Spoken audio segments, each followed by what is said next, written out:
It's Podquester time now. It is Podquester time.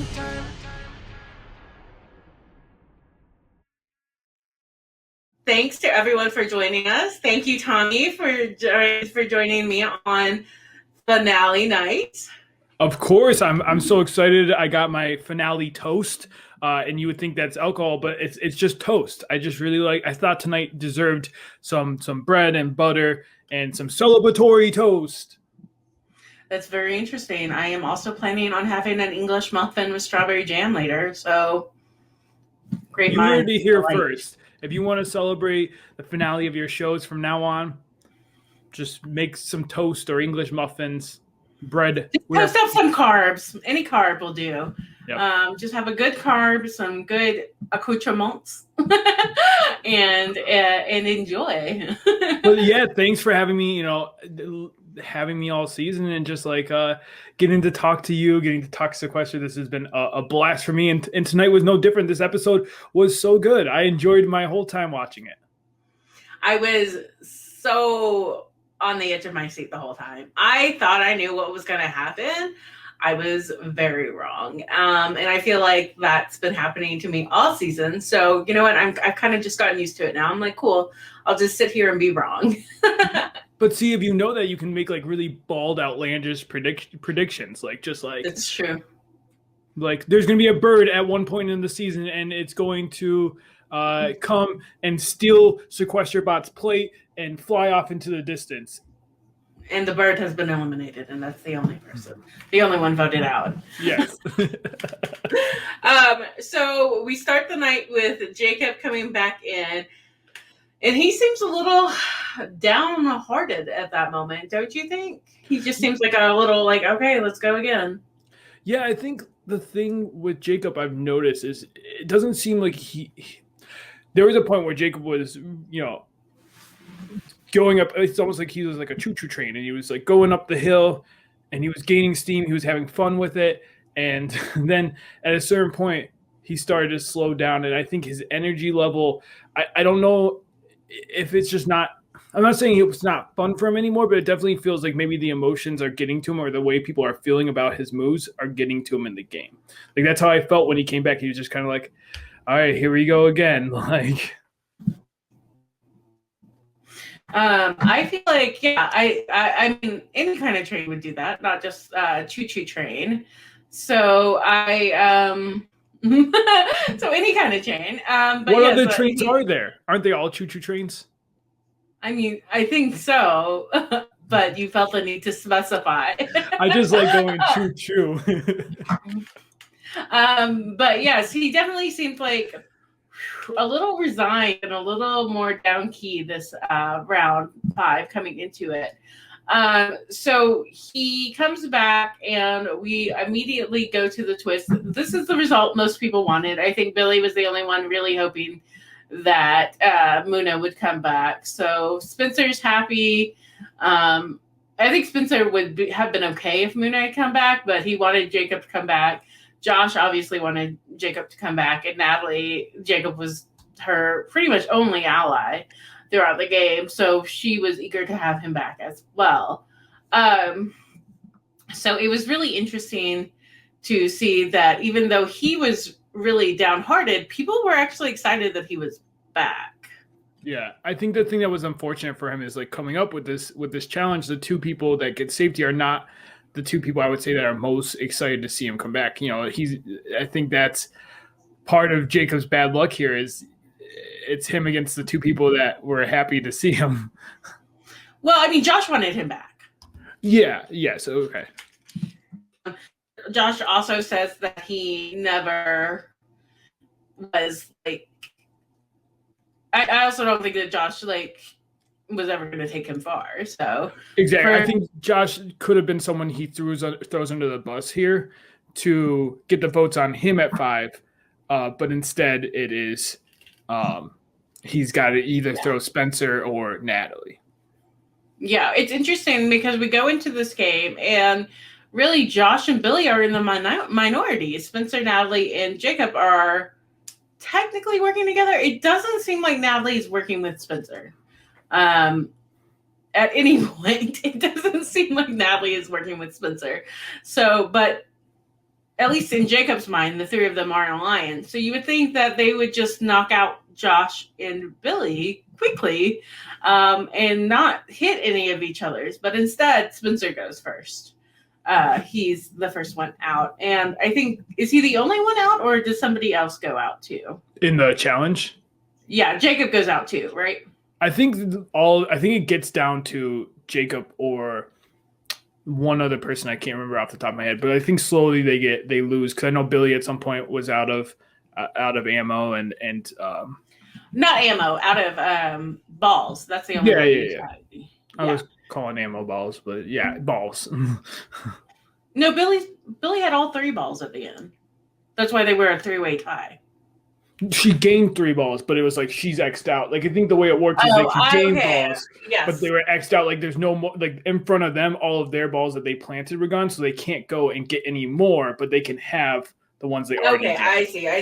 I got confused a little bit. Yeah, Billy was still in the sense that she still had the majority, but she couldn't participate in the challenge anymore. Yeah. Okay. Yeah. So, but either way, I was really surprised that the 3 of them didn't just go straight for Josh and Billy, but Natalie seemed to be set on Spencer going, seemed to be a big part of that.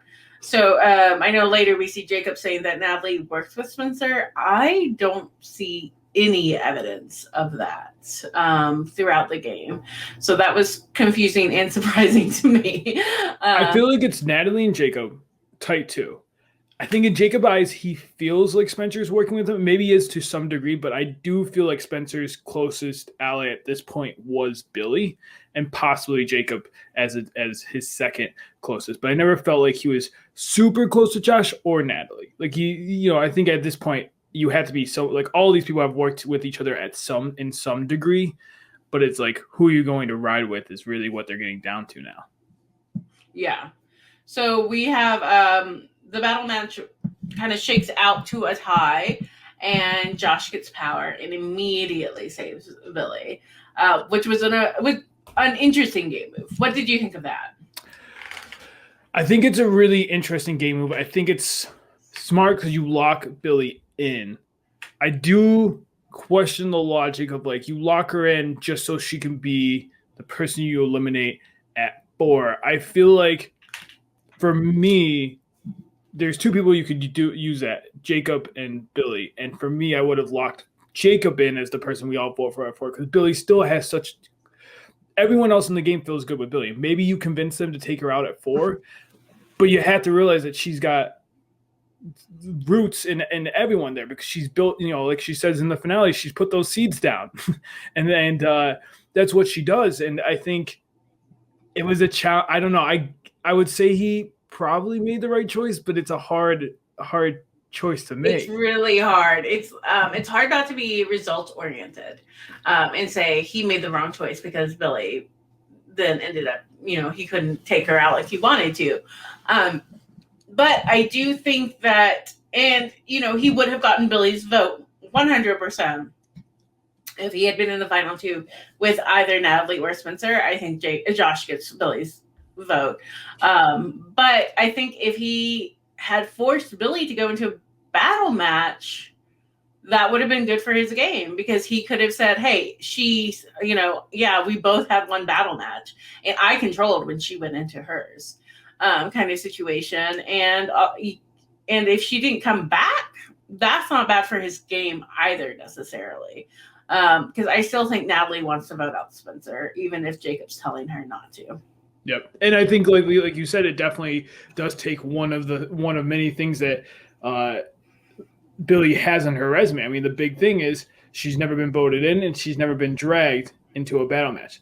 That's a hard thing to say. That's a hard thing to get to the end and have that on your resume. And if he was able to knock that out, if he gets to final, if he was going to get to final 2, but I do think that's something you might want to be thinking there is like, if he just seemed so confident he was going to take her out at 4, that he was going to be able to get everyone at 4, that he wasn't even thinking about, well, what if I do sit next to Billy? He didn't even make that a possibility in his eyes. If that, you know what I'm saying? Like, he needed to think about that more than, no, I have to take Billy at 4, no questions asked. I feel like he should have been like, how do I make Billy less of a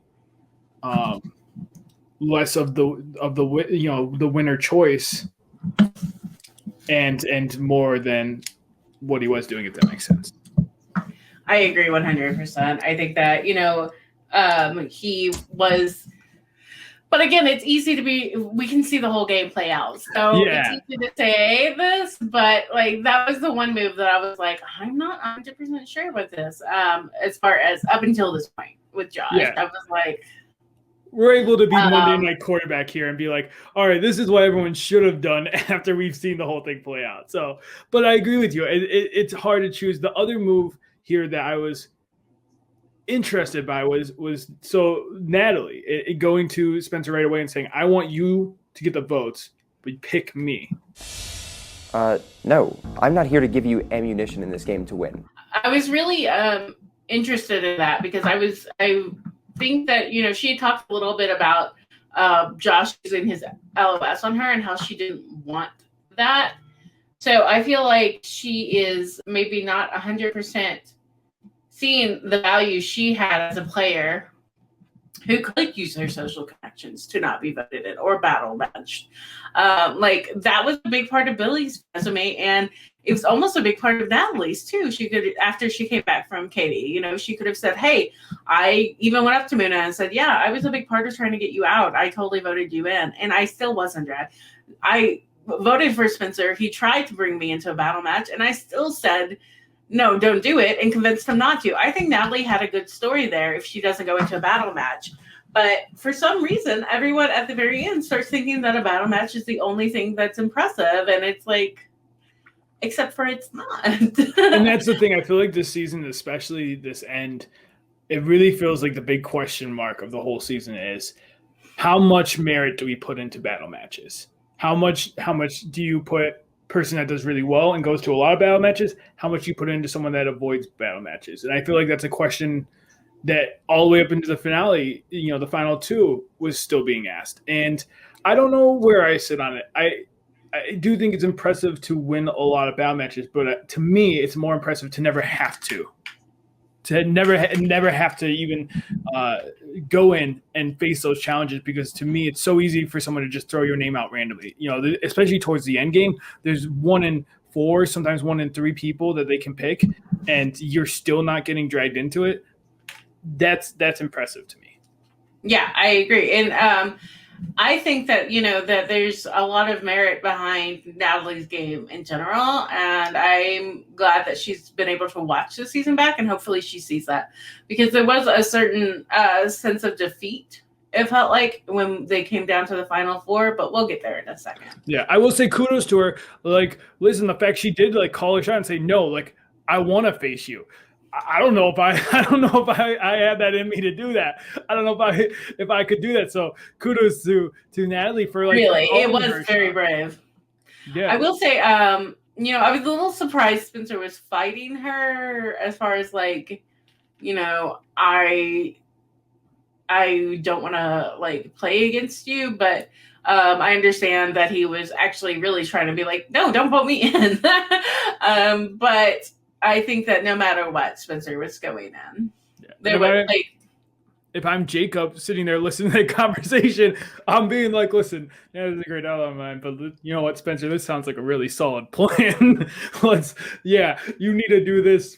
That's what I'm thinking if I'm Jacob, but also at the same time, I think being quiet was probably the right move too. It's always hard to know if you should pipe in or sit back. I don't know. Jacob really was a listener this round more than a speaker. And I think that allowed everyone to just say, okay, well, then let's just all vote in Jacob, because he didn't really point out any counter arguments. Yeah. And this was really interesting because I don't think Natalie or Spencer were going to take Jacob in. And they both considered him one of their closest allies. I think that if Spencer had gone in, he would have been voted in. He would have said, you know what, you wanted this, so let's go Natalie. And if Natalie had been voted in, obviously she's going for Spencer. She wants to sit next to Jacob in the final four. So I think Jacob could have avoided being voted in.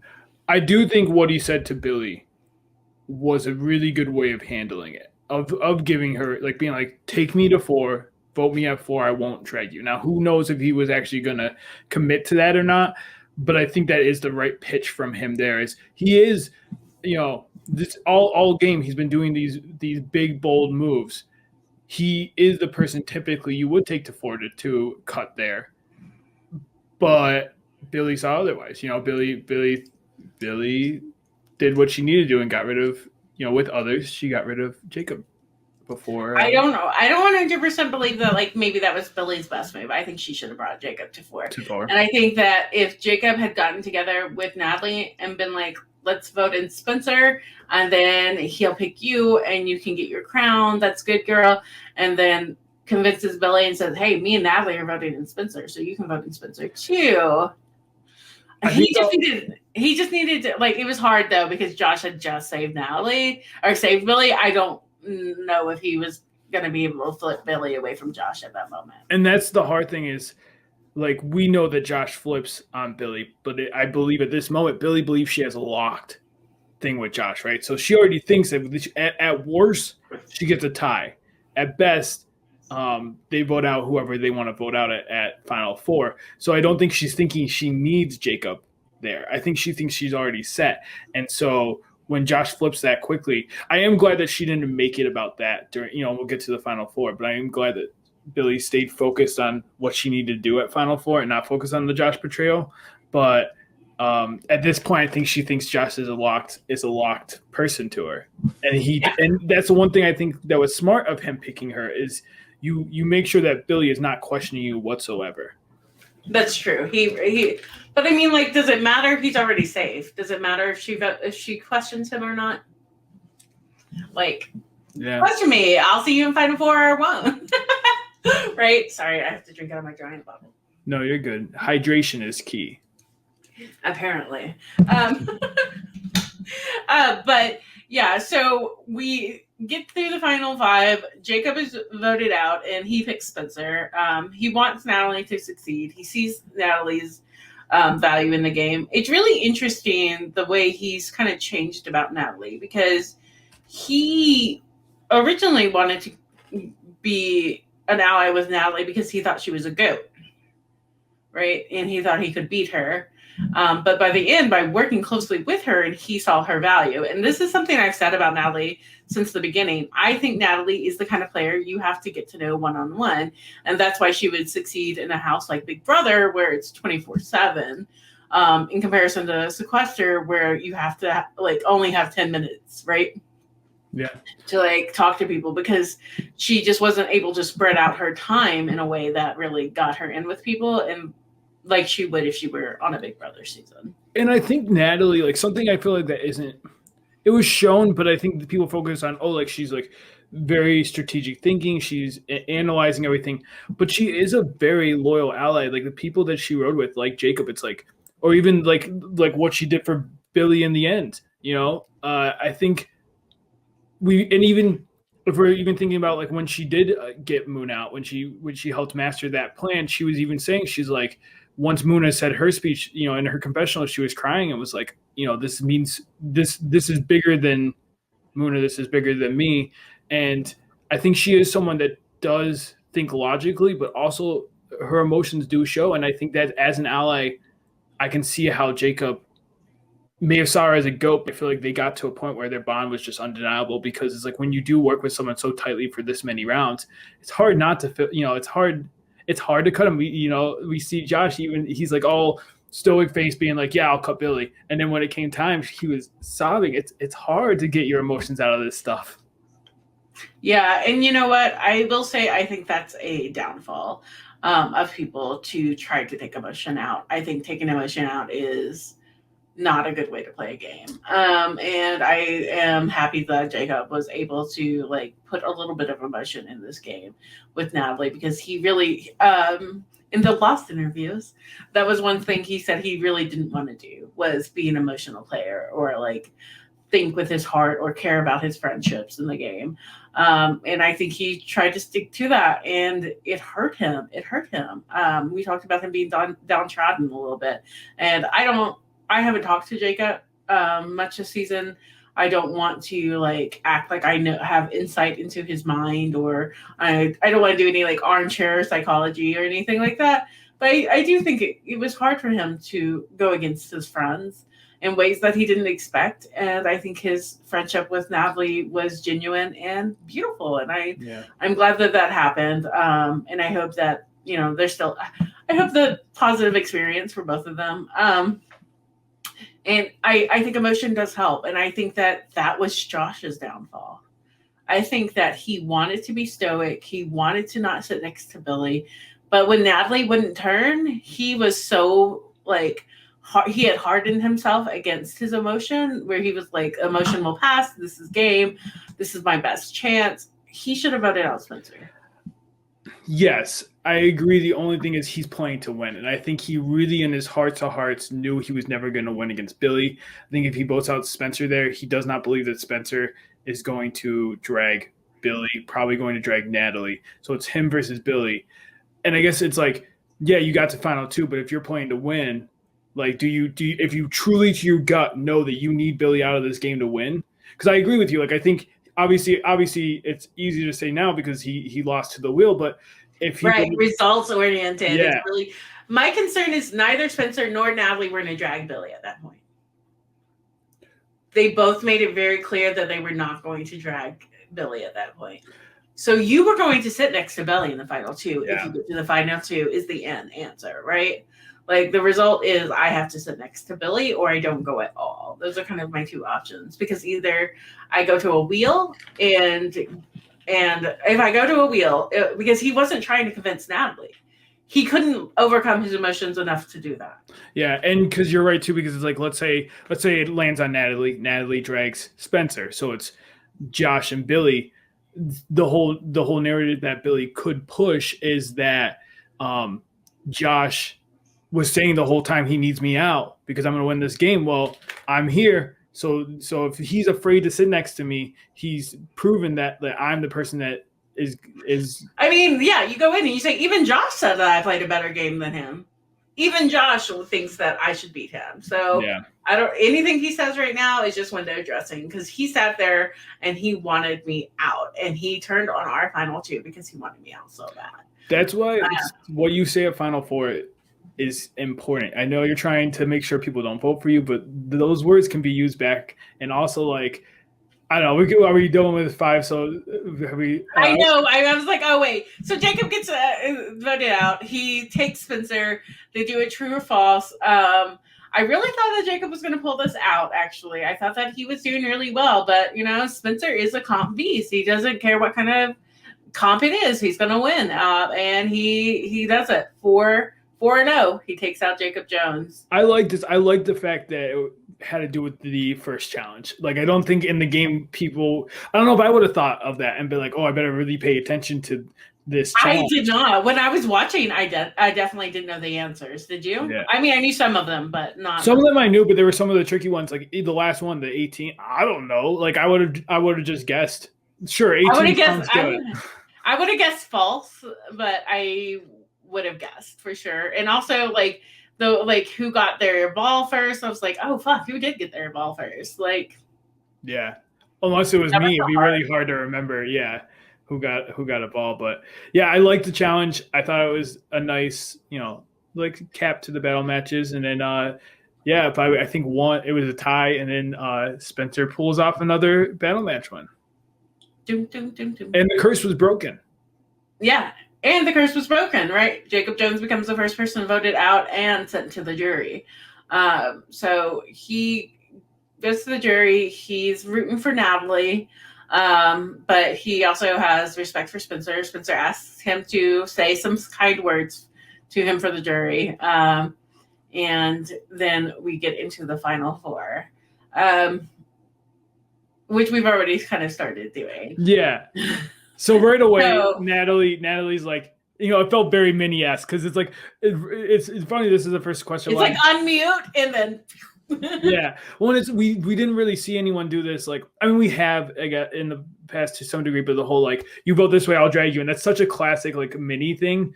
And I like how Billy changed that narrative and was like, why are you threatening a drag? Like just it's some people are very anti-threatening drags. There are some people that we know where it's like they do not like that kind of gameplay at Final Four. They think you say what you need to say, but don't threaten someone to vote with you.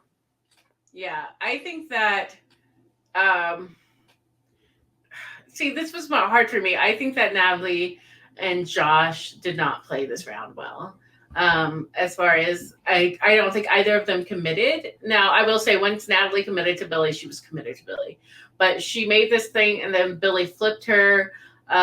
So it made Josh feel like maybe he could flip her, but he didn't try to flip her. Like, if you're going to vote against Billy, you have to convince the other people to vote against Billy too, not just vote against her. Like, that's not enough of a move, I think, to take her out at 4 by doing that, to put her on your resume, and it also didn't work.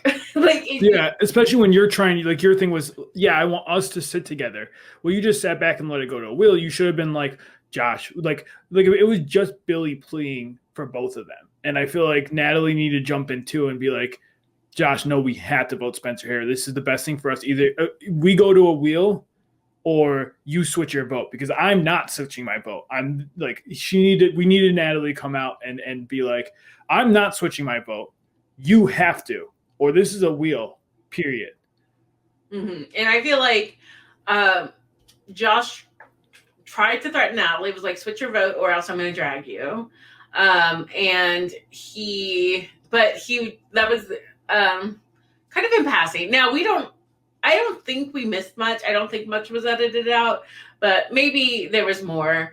But he was very much like, he was responding to Billy a lot more than he was actually telling Natalie what she needed to do. He needed to like re-emphasize, some of the things, like be like, you said I would reverse my drag, and that makes me 100% more sure I will not reverse my drag. Yeah.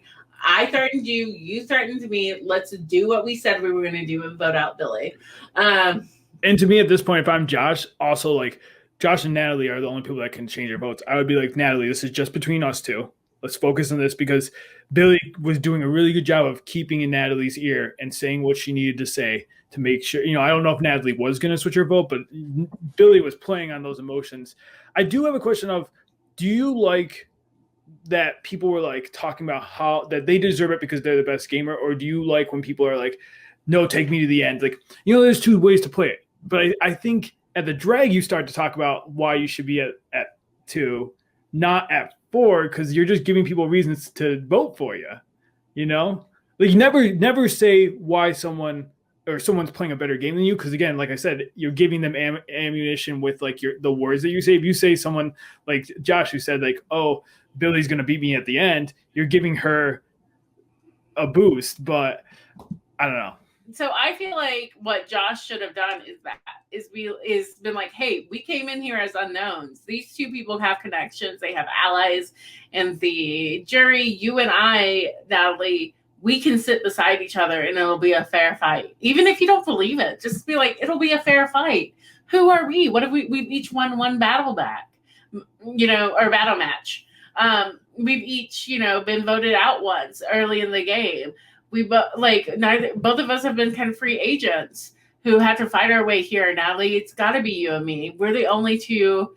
Like, you can't make it about who deserves to win, because everyone deserves to win. You've got to be like, hey, you and me in the final 2. That's the pitch you've got to make. And by saying they deserve to win, you're proving why you don't want to sit. They're proving why you don't want to sit next to them. Because if someone is telling me all their best moves, I'm sitting there at 4 and I'm going, listen, they got a lot of good moves. Great to them. But if I'm trying to still win this game, yeah. I can't. I mean, I think that, Josh had made a great point where he's like, you're convincing people right now, Billy. This is why I don't want to sit next to you in the final two. I don't think he needed to convince Billy. I think he could have just been like, Billy, I'm sorry, but this is what I have to do over and over again and talk more to Natalie. But, again, it's very easy for us to say all this. I would like to point that out. We're like, no. The exact wording should have been because we're not in the heat of the moment. The heat of the moment gets crazy on you. Yeah, we're just thinking of after the I remember some things I've said in a Final Four that were not necessarily 100% the way I wish I had done it. A vote and a voice. That was Final Five. Oh, Final That was Final Five. Final Four, I told him, shut up, I'm taking him out. He doesn't give a fuck. But I think it's good. Briz, I love you. It is good to think about it in retrospect for future players because it is something to think about. But I do think it's a tough situation. Like you said, it's so tough in that Final Four. You scramble, especially when someone can when it changes. Like it was like right away. It's like, oh, everyone's going Billy. Oh no, now it's going to Spencer. It's like it changes. It's so fluid in that Final Four. And I think that Josh's heart showed a little bit there, where it's like he felt like he needed to explain to Billy because you could tell it hurt him. Like he knew logically he needed her out, but his heart was hurting. Yeah, I think and you know what? To be frank, I don't know if Josh and Billy would have been like that big of a blowout. I think that it would have been close. Josh is very articulate. And while Billy is an amazing emotional player who makes great connections, like that's going to be the thing. It would be really interesting. I think that would have been a very interesting final two because I think Josh can be like, all right, first off, I took every single one of you in these following ways out. Like, I think he would have laid out his plan from A to Z. And I think that sometimes Billy got a little overwhelmed. But we'll get to the final two in a second. I keep running ahead. Sorry. Yeah, it's all one episode. So technically we're just like, we're just cruising along. We're taking a little, it's like a flash forward. It's like, oh, look what's going to happen. Now let's go back to where we are. And then also... But yeah, I think the Final Four was exciting. So they tie. What did you think of Josh's drag here? Oh, sorry, you were explaining. I jumped again. No, you're good. So yeah, we got 2-2, 2 on Spencer, 2 on Billy. Goes to a wheel. Also, this wheel music, I felt like I was like in hyper speed. Like we were like, or like a roller coaster. It was fun. And then Josh gets wheeled out. And he always a tragic ending. Always a tragic ending to see. I was really glad Billy wasn't on the wheel. I was glad, I don't trust the wheel as a woman of color. So I was glad that we didn't have to deal with some of that issues. Maybe the wheel is, there's been some time for the wheel. It's had some months off. Maybe it learned, got rehabilitated. Maybe, but I don't want to give it that chance. You're right. So I'm glad that Billy avoided the wheel. So it took out Josh, though. It did. And Josh immediately says, Natalie, no reverse, final decision. I done told you. What did you think of his drag? I think you have to stick with your drag. I didn't love the, this is for all stars, but I do agree that you do have to be a man of your word. Because it's like you do lose that. In the case he ever does play anything again, it does take away your power if people know that there's a slight chance you might not do what you said. I don't know.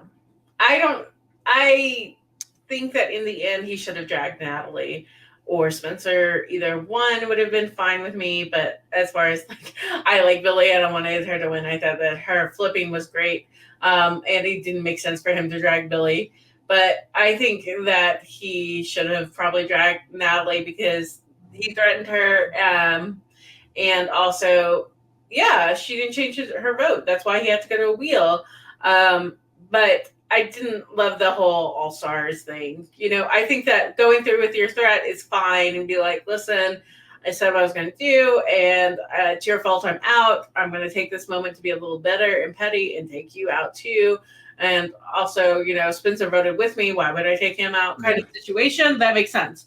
But for All Stars, come on, bro, play for now. That's how I feel. Like, yeah, I do think it was the right choice in the long scheme because it's like at the end of the day, if Natalie doesn't flip, she stays on Billy. You're good. Natalie's the one that changed the plan. Natalie goes to Spencer. That's what put you in a situation where you had to be on the wheel. That logic makes sense to me. Like that makes sense why you then pick Natalie. Yeah, even the hey, I threatened you, so I will makes sense to me. I just didn't love the whole that way in the future games people know I'm a man. I'm like, come on, play for right now. He's calling his shot. He is. He was said, I will see you on Sequester season 6, 7, 8, 9, 10, 11, 12 until I. He actually, he stopped looking at the Final Four. He just looked straight up at production. Was just like, so All Stars. No. I mean, in some ways, I do kind of see it, right? He was like, listen, I'm out of this game, but I'm starting to think about the next game. And so I kind of get it, but. As a viewer, it wasn't my favorite. Yeah. Now, if he comes to All Stars and he gets to Final Four, and somebody's like, "I know he said he was gonna drag me, and he actually will. I remember that." Then you know what? Yeah. I'm wrong, and I will eat my words. Or cut to Suzi. Cut to Suzi in Sequester 6 when she's like, "Hey, I'm ready to be on All Stars. I gotta be true to my drag," and follows in Josh's footsteps. Shut up! Oh my god. What happened to season 5? We skipped it. You take a year off. You're just like a year off. Yeah. You take you're abroad. You go visit some fancy places. Season 6 though is fans versus favorites, right? Yeah, exactly. And me and Josh in the Final Four just threatening each other. Yeah, it writes itself. Done. It's over. I've never played a game with Josh. I want to play games with him so bad. But yeah, so that leads us to our final two, Billy and Spencer. You know, I kind of felt bad for Spencer because Billy fucking served looks. Like, girl walks out, and I was like, oh my god, why are you looking like her bodyguard right now? Like everyone like on the you are her like you may be carrying her bag or some shit, but you ain't the star of the show, bro. Like, oh, girls showed out. Like, Spencer looked fine and everything. Like, nice suit, looked great. But I mean, Billy had the shade. Like, it was nighttime. Why was she wearing those? Because she knows how to serve. It was amazing. And I mean, like, everyone on the jury looked fire, but like Billy came out and it was like, this is the Billy show. Like, that's how it felt. Her coming out of those barn doors. But yeah, we get to the final two, and I don't know, it really felt exciting. I also love that this jury, for the most part, like, felt very like respectful of everyone's game. They took themselves out. I think sometimes you can get people have their last moment to speak, right? And you can get a little dirty with some of your comments. And I felt for the most part that this jury kept to the game. Yeah, I thought that they were generally respectful. I did not understand some of their questions. I did not understand some of their points of view. Audrey said that they're on their way in a minute. Okay. So we have to kind of wrap it up. Yeah, but I didn't understand like this whole discounting of Billy because they had emotional connections to her. I was like, I don't understand that though. Isn't that a good thing? Because I just realized I only put in one earring. Because Billy like made those connections. She didn't come in with any connections at all. And my thing too is I think people discount social strategic games. A game can both be, there are social games and there are social strategic. And I think there is a clear difference between the two. If you were a social player, you were socializing, you were just trying to get by every round. A social strategic player uses that social capital that they have built and use it to make moves. Billy did that. Billy was a social strategic player in this game. And I feel like there's a difference. They see it as like, oh, you have to be social or strategic, but there's a middle of it, and your game moves can be strategic through your social. And I think that's, for me, I feel like that's the difference, where the people that voted for Spencer were like, no, she was just being really good socially, but didn't punch it to that next gear. And I think the battle matches, I think a lot of people put merit in Spencer's battle match wins. Yeah, I think that there was like a weird discount of her strategic moves that even after she explained them, they didn't want to see. I think there were some people who came in and said that they were going to vote for Spencer. I mean, there were people who came in who were definitely like, I'm going to vote for Billy. But in the end, Billy won. Okay. Yeah. We do have a special guest in the background, so I'm going to go ahead and add Audrey to the stream. This was emotional as hell. Yes. I was so hyped. Like, Tommy can tell you, we were on a Zoom, and like usually I'm like, okay, I'm gonna get off and I'm gonna make my notes for Podquester. I'll talk to y'all later. And this one I was like, first off, I was like, I cannot believe this all just happened. I was so emotional. There was a couple of times I got a little teary, like Billy Josh, when he's like, I just like that final four where he's like crying and he's like, I have to. And it was like that started to get to me. I'm like, oh. I know. In person, it was like so much more intense too, because I'm like such a deep empathizer, and I felt like I was taking on everyone's emotions all at once, and it was so like conflicting and going all directions, and it was like so crazy. This definitely felt like the most emotional season. Like other seasons had emotion, but this really felt like everyone's hearts were out on display the entire season. Totally. Yeah, I think that the smallness of the cast plus the like shortness of the season like really intensified that too, right? Because they were just they didn't have time to kind of hide their emotions. They got close to everybody because it was a smaller cast. There was no like fat on the season, if you know what I mean. You know, there wasn't anybody that they felt like they could just cut and be done with. They knew every person mattered. Yeah, definitely. Well, thank you so much for joining us, Audrey. We didn't know if you would want to kind of go through the episode or if you wanted to kind of just answer some questions we might have or how you want to kind of do this. Yeah, let's answer some questions. And I have Jordan here as well. What's going on, guys? Hi, Jordan. Hi, Jordan. Hi, Jordan. Thanks so much for joining us both. Well, this was, you know, a COVID-impacted season, which is super stressful and very different and a difficulty throughout, like, the entire industry, which I'm sure Tommy knows better than anybody. But can you talk a little bit about how you felt making some of these changes? Like we just spoke about the shortened season and the smaller cast, and really how that affected the production that you were able to put on. So Sequester in its essence is all about adaptation. Every round is different. And this year was like Sequester for real. Like we were all sequestered and we like figuring this out and figuring out the puzzle was really kind of serendipitous in a way because it forced us to have to adapt and think differently than we did in the past. And the time frame that we did it on was very like small and limited. And which, you know, reflects in like some of the twists, you know, they could have been thought out a little bit better. I admit it, but it is what it is. You got to adapt. That's part of Sequester. And through this adaptation, this 13-person storytelling magic like came to be. And I couldn't be like any happier with the product. And I love the smaller cast, and just also being a smaller production, it really helps us focus more on the individuals. And I hope that we can continue to like expand on the individuals, like who they are more personally, you know, the next time we tell 13 potential strangers stories. Potential strangers. That was so stressful that they weren't all strangers. I know. Jordan, anything to add? No, I think you said that beautifully. Oh, beautifully. Thank Beautiful. you. Oh, you're so beautiful, Audrey.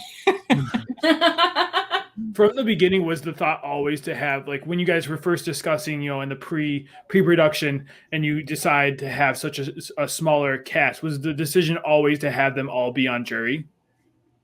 Yes, because Sequester, I say this a bunch, like it's an investment to do. And in a pandemic where like everyone quarantined, everyone got tested multiple times, like to make this happen, Yes, like I want every person to be on that jury. I want everyone to get the full experience, even the person who comes in last place to be there at the finish and they finish together. Yeah. I think that's a great idea. So do you think that that might be something that you're considering keeping for the future? I don't know. It depends. You're considering it though, right? I'm considering it. I have some ideas, for the future of Sequester and continuing to evolve its format. I've seen a lot of really great criticism on different platforms that I'm definitely going to consider when we like sit down and really start like having serious conversations about it. But I think it's like a high possibility for sure.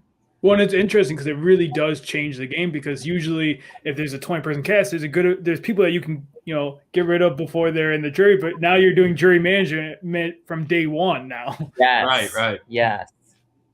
That's so scary. So you mentioned getting some good feedback and how that's going to maybe change some of it. Can you but you've already done a lot of changes. Can you talk a little bit, and not just because of COVID, but generally the game evolves. Like you said, it's about adaptability. Can you talk a little bit about maybe, we were able to see these changes like 13 person. We were able to see a shorter season as far as like we knew how long that they were together, et cetera. Can you talk a little bit about the changes that maybe we didn't see, but that you felt like had a big effect on the game or on the season in general? That you didn't see. Maybe that made a difference. That like on the production side, that maybe you want to say, hey, this is something that I didn't have access to before, or I didn't have.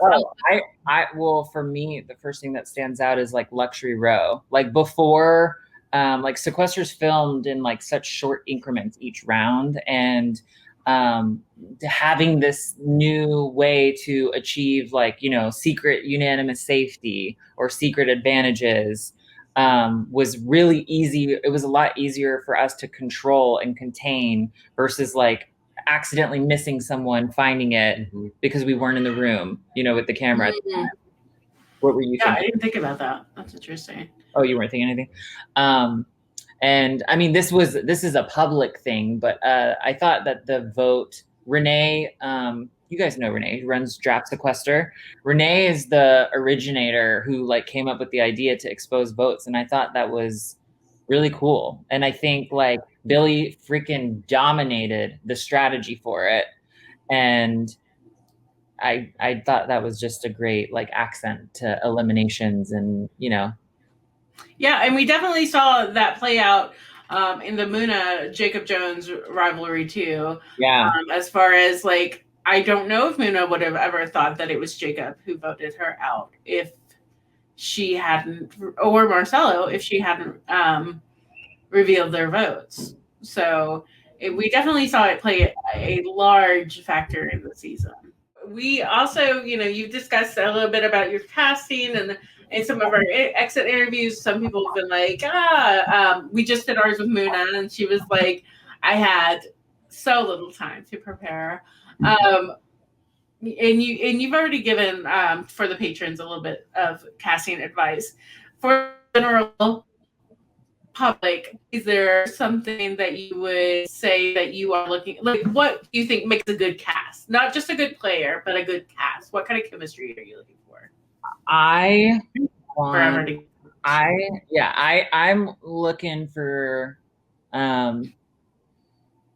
looking for some 4D chess players. Like I want to like set the bar higher for like the gameplay. I think like we've really gotten down pat like discovering people who like play from their heart and succeed in these games. And I want to see, like, there were a couple moments of like certain twists that I was like, ooh, this would have been really bold if someone tried this. How do we get there? And I think we did have like a good group of players who were on that level, and maybe the twist didn't necessarily like it didn't really give them that opportunity to shine because of the way the twist was formatted. But yeah, I'm looking for 4D chess players. We love it. Yes. And a group of people who can do that together is very hard to find. So Yeah.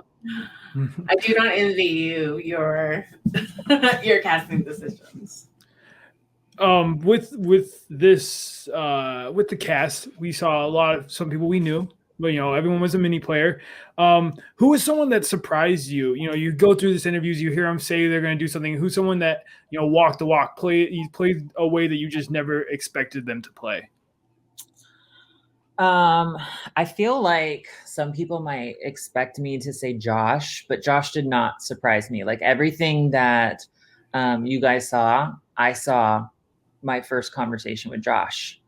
This is like a weird answer because everybody, I honestly was very surprised by Jacob Jones. Like I did not expect how like extra he really was, because like I had only seen him in like small increments in minis, and like I knew he was good at minis, but I hadn't seen him like go off before. Like I didn't know that those fireworks were in that body. I had no clue. I was very like blown away by that.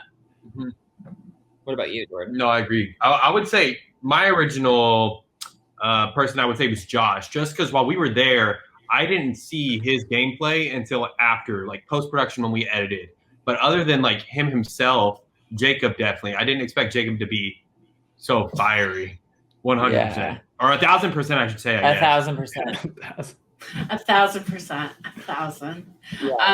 Yeah. I think that a lot of people were surprised by Jacob.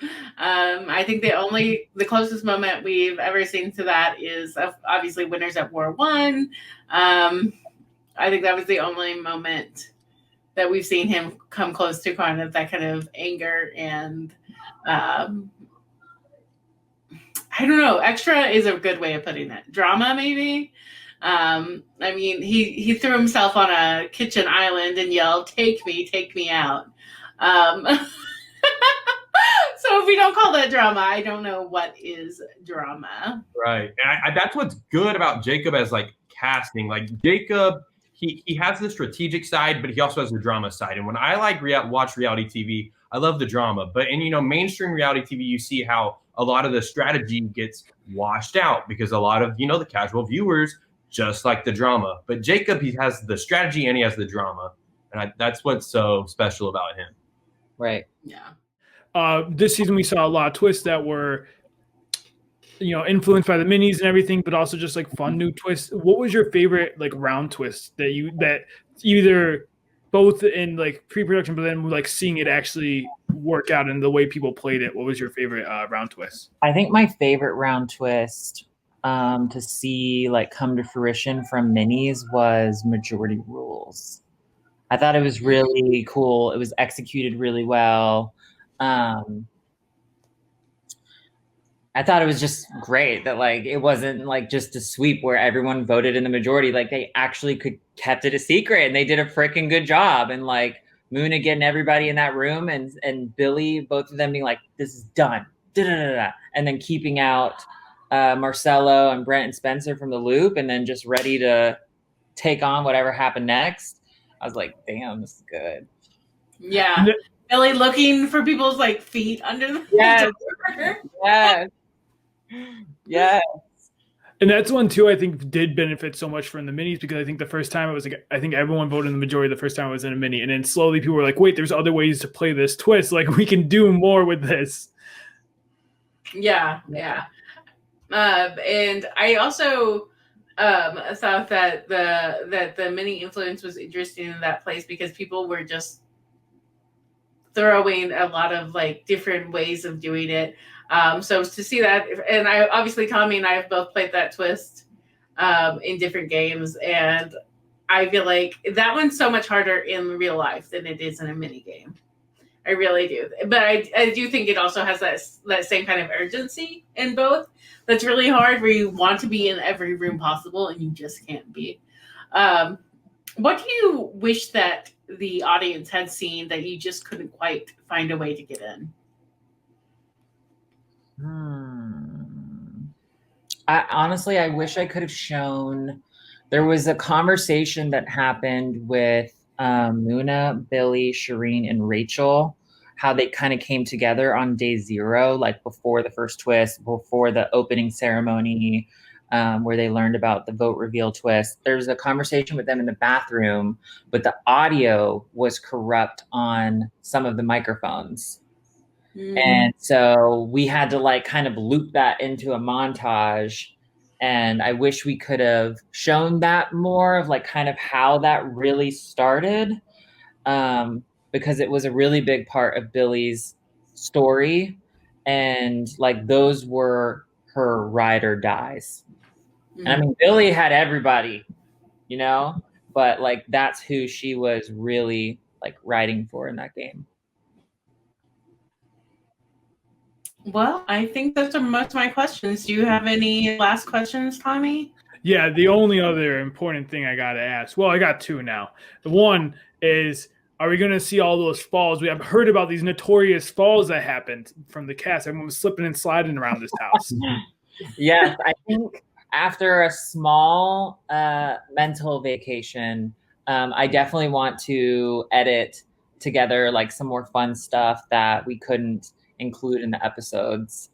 And like I've seen like some people say like, damn, this show is serious as hell. Like, can we get a break to like breathe and just like get to know someone or like have a joke? I think for me, like we want to have those moments too, but this season, like we were like on crunch time editing like week to week. I don't know if I think the majority of people don't realize that like we're editing in real time.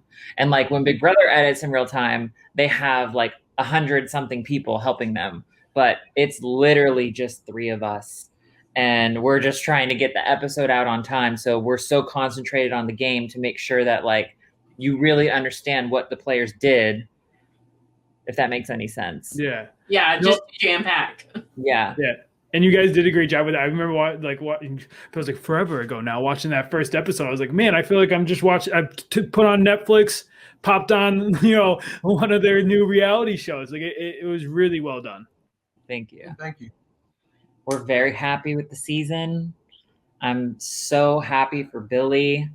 And I got to watch the finale with her family tonight. And like my heart is just like and goo on the floor, like to be able to see like where Billy came from and like who is like the other roots of the tree, you know, that she's a part of is just so incredibly beautiful. And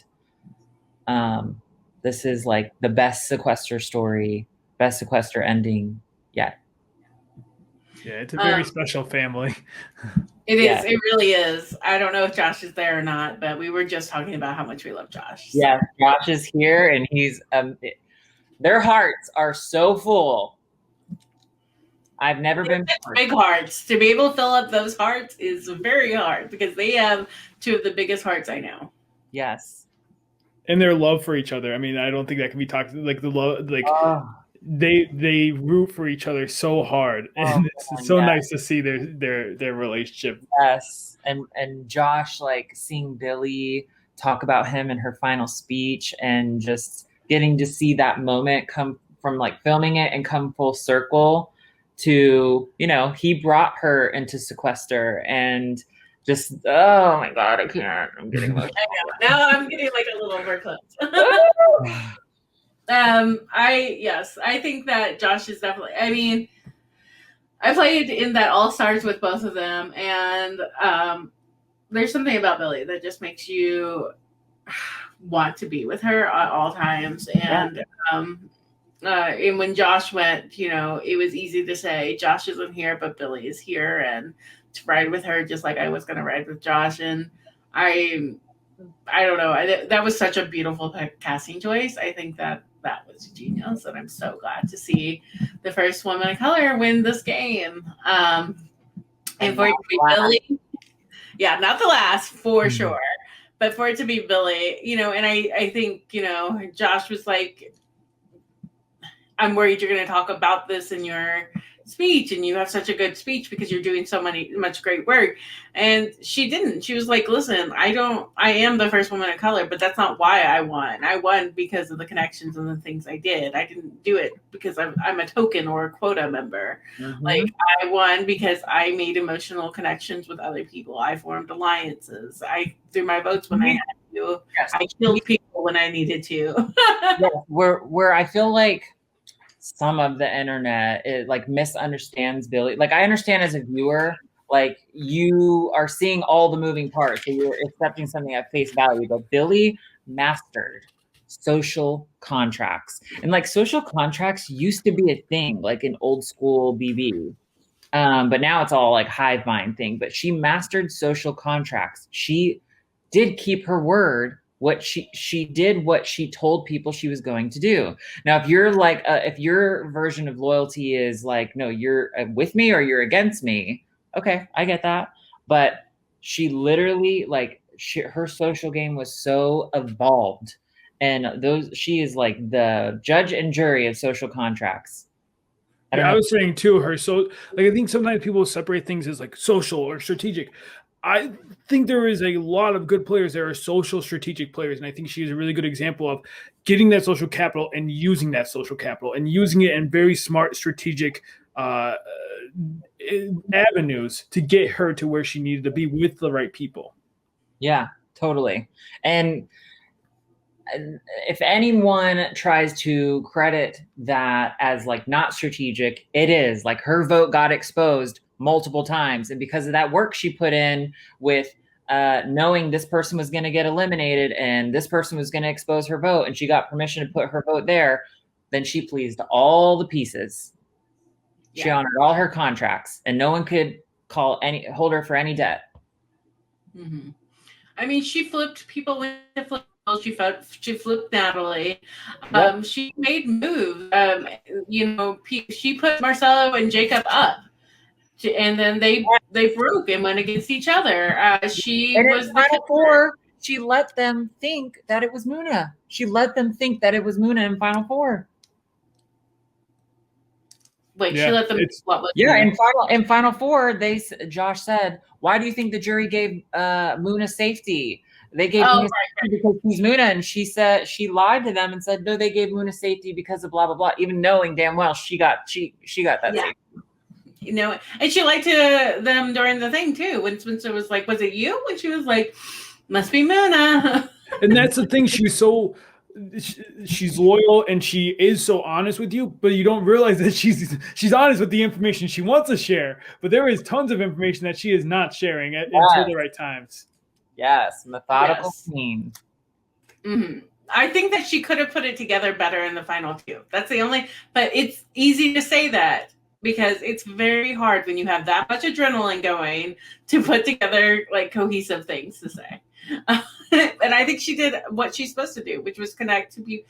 And this is something we saw her in the kind of what I'm calling like the mini jury segment, which was when she put Marcelo and Jacob up, when she was able to connect to each jury member individually instead of speaking at large about herself. She talked about how they worked or how her connection to so and so, and she also did, she didn't have to lie anymore in the final two. And you could tell that was a big relief for her and that she was really excited to share with everyone everything that was happening. Right. Well, thank you so much, Audrey and Jordan, for joining us. Are there any last thoughts on the season that you would like to share with Podquester viewers? Last minute thoughts. I don't know. It's crazy that it's over. It is crazy. It's very surreal that we got to the end. So there are parts when, editing is it consumes like so much. Like if you're an editor, if you know, you know, and sometimes you don't know if you're going to make it to the finish line. And so when you do, it's just like, wow, everything is still for a moment. And I'm just very grateful. And I'm so happy for Billy, and I can't wait to tell more incredible stories. and casting until March, right? March Casting- 31st. March 31st is our deadline.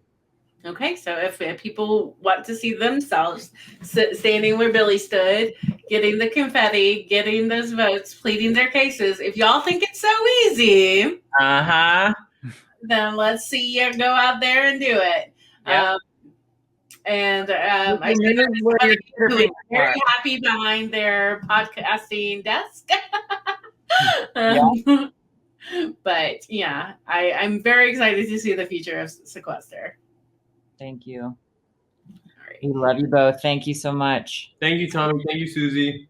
Thank you. guys. And Yeah, thank you guys for just like putting. I know how much energy you guys put into this, and it shows. And like, thank you for having a show that I can watch every week. It means, especially in these times, it really means a lot to me seeing you guys put your heart and soul into this kind of show. Thank you. yeah.